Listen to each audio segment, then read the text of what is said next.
Hello അസ്സലാമു അലൈക്കും. ഒരു നാടൻ സ്നാക്കാണ് ഇന്നത്തെ റെസിപ്പി, പരിപ്പ് വട. ചായക്കടയിലെ പോലെ നല്ല മുരിഞ്ഞ പരിപ്പ് വട എങ്ങനെ വീട്ടിൽ തയ്യാറാക്കാൻ നോക്കാം. റെസിപ്പിയിലോട്ട് പോകുന്നതിന് മുന്നേ ചാനൽ ആദ്യമായിട്ട് കാണുന്നവരാണെങ്കിൽ പ്ലീസ് ഒന്ന് സബ്സ്ക്രൈബ് ചെയ്ത് സപ്പോർട്ട് ചെയ്യണേ. ലൈക്ക് ചെയ്യാനും മറക്കല്ലേ. ഇനി എങ്ങനെ തയ്യാറാക്കാൻ നോക്കാം. ഞാനിവിടെ 250 ഗ്രാം കടലപ്പരിപ്പ്, 1 ടീസ്പൂൺ പച്ചരിയും 2-3 മണിക്കൂർ വെള്ളത്തിൽ നന്നായിട്ട് കുതിർത്തെടുത്തിട്ടുണ്ട്. പച്ചരി ചേർത്ത് കൊടുക്കുന്നതുകൊണ്ട് പരിപ്പ് വട നല്ല ക്രിസ്പി ആയിട്ട് കിട്ടും, പെട്ടെന്ന് സോഫ്റ്റായി പോവില്ല. ഇതിലെ വെള്ളം നന്നായിട്ട് അരിച്ചെടുക്കുക. ഇതിൽ നിന്ന് 2 ടേബിൾ സ്പൂൺ പരിപ്പ് ഒരു പാത്രത്തിലേക്ക് മാറ്റി കൊടുക്കുന്നുണ്ട്. ബാക്കിയുള്ളവ മിക്സിയുടെ ജാറിലിട്ടിട്ട് 2-3 പാർട്ടായിട്ട് ഒന്ന് ചതച്ചെടുക്കുക. നന്നായിട്ട് അരിഞ്ഞു പോകാൻ പാടില്ല, ചെറുതായിട്ട് ചതച്ചെടുത്താൽ മതി. മുഴുവൻ പരിപ്പും ചതച്ചെടുത്തിട്ടുണ്ട്. ഇതിലേക്ക് 2 പച്ചമുളക് ചെറുതായി അരിഞ്ഞത്, 3 വറ്റൽമുളക് ചെറുതായി അരിഞ്ഞത്, കറിവേപ്പിലയും ഇഞ്ചിയും ചെറുതായിട്ട് അരിഞ്ഞത് ഇതിലേക്ക് ചേർത്ത് കൊടുക്കുന്നുണ്ട്. ഇതിലേക്ക് ആവശ്യമുണ്ടെങ്കിൽ കുറച്ച് ചെറിയുള്ളി ചെറുതായി കട്ട് ചെയ്തതും വെളുത്തുള്ളി അരിഞ്ഞതും ചേർത്ത് കൊടുക്കാം. ഞാനതൊന്നും ചേർത്ത് കൊടുക്കുന്നില്ല. ഇനി ഇതിലേക്ക് നേരത്തെ മാറ്റി വെച്ച കടലപ്പരിപ്പ് ചേർത്ത് കൊടുക്കുന്നുണ്ട്. ഇനി ഇതിലേക്ക് ആവശ്യത്തിനുള്ള ഉപ്പും 1/4 ടീസ്പൂൺ കായപ്പൊടിയും ചേർത്ത് കൊടുക്കുക.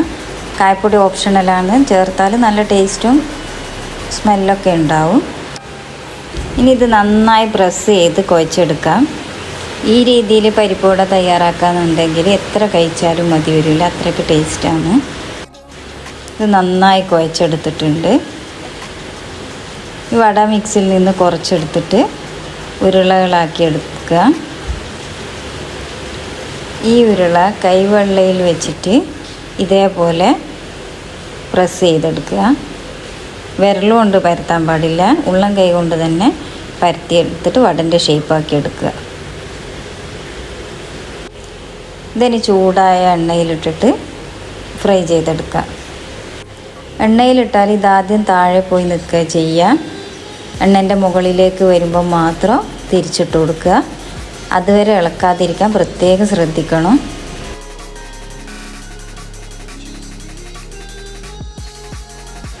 കളർ മാറി തുടങ്ങുമ്പോൾ ഇളക്കി കൊടുക്കുക.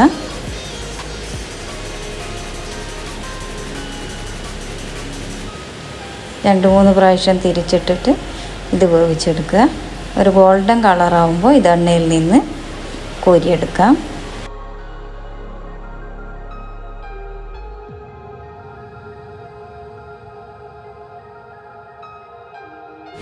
ഇതേപോലെ എളുപ്പത്തിൽ വീട്ടിൽ വെച്ച് നല്ല ടേസ്റ്റി ആയിട്ടുള്ള വട ഉണ്ടാക്കിയെടുക്കാൻ പറ്റും.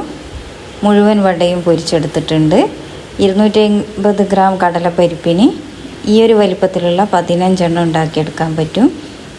വീഡിയോ എല്ലാവർക്കും ഇഷ്ടമായി എന്ന് വിചാരിക്കുന്നു. തീർച്ചയായും എല്ലാവരും ഇത് ട്രൈ ചെയ്ത് നോക്കണേ.